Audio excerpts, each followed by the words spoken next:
le ministre d'État, ministre de la Défense, Téné Birahima Ouattara, a effectué une visite suivie d'une rupture de jeûne collective à l'état-major de l'armée de terre, EMAT, situé à l'ancien camp d'Akouédo.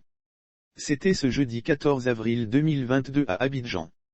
Une visite de prise de contact à l'ancien camp d'Akouédo est suivie de la rupture de jeûne avec les militaires. L'objectif c'est de s'imprégner des conditions de travail des soldats. Il a demandé aux soldats de l'armée de terre de demeurer des hommes intègres, dignes et professionnels. Le ministre Téné Birahima Ouattara s'adresse aux soldats: c'est un réel plaisir pour moi de venir passer cet après-midi en votre compagnie pour vous saluer et vous encourager. L'année dernière j'étais au nouveau camp. J'ai décidé d'organiser cette visite de terrain pour une prise de contact avec vous pour évaluer, de visu, ce qui a été fait et ce qui reste à faire, en termes d'infrastructures, d'équipements et de services, a déclaré le ministre d'État Téné Birahima Ouattara, au terme de sa randonnée. Une fois encore, rendre hommage à nos vaillants soldats tombés sur le champ d'honneur ou en mission commandée et avoir une pensée pour les blessés. On se souviendra toujours de leur sacrifice au nom du président de la République, chef suprême des armées. Le ministre de la Défense a félicité les soldats pour le travail qu'ils abattent avec professionnalisme et esprit républicain. Je voudrais saisir l'occasion de cette visite pour, une fois encore, rendre hommage à nos vaillants soldats tombés sur le champ d'honneur ou en mission commandée et avoir une pensée pour les blessés.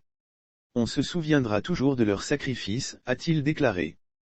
Lire aussi Côte d'Ivoire. Les forces armées, le ministère de la Défense dote l'armée de terre, la marine nationale et la gendarmerie de nouveaux Paquetiches. Les forces de défense ont exprimé leur reconnaissance au ministre d'État Téné Birahima Ouattara pour l'intérêt qu'il manifeste à l'endroit des soldats de l'ancien camp d'Akouédo abritant les commandos parachutistes qui ont démontré leur savoir-faire.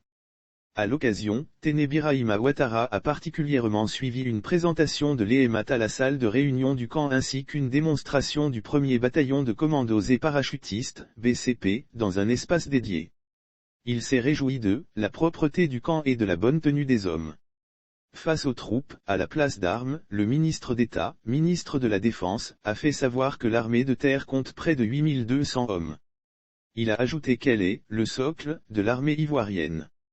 Téné Birahima Ouattara a également rendu un hommage à tous les frères d'armes tombés sur le champ d'honneur dans l'accomplissement de leur mission. Lire aussi Défense nationale, le ministre de la Défense Téné Birahima Ouattara au contact des troupes de Kafolo au nom du président de la République, Alassane Ouattara, chef suprême des armées. Le ministre d'État, ministre de la Défense, a évoqué les nombreux efforts consentis pour le renforcement capacitaire des armées.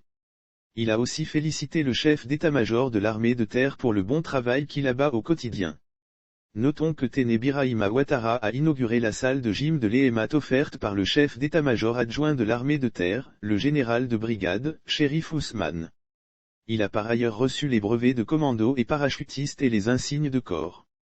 Lire aussi Attaque à Kafolo, le grand commandement apporte son soutien à ces hommes par ailleurs. Au nom du président de la République, Téné Birahima Ouattara a remercié les guides religieux pour leurs prières et bénédictions pour la paix en Côte d'Ivoire.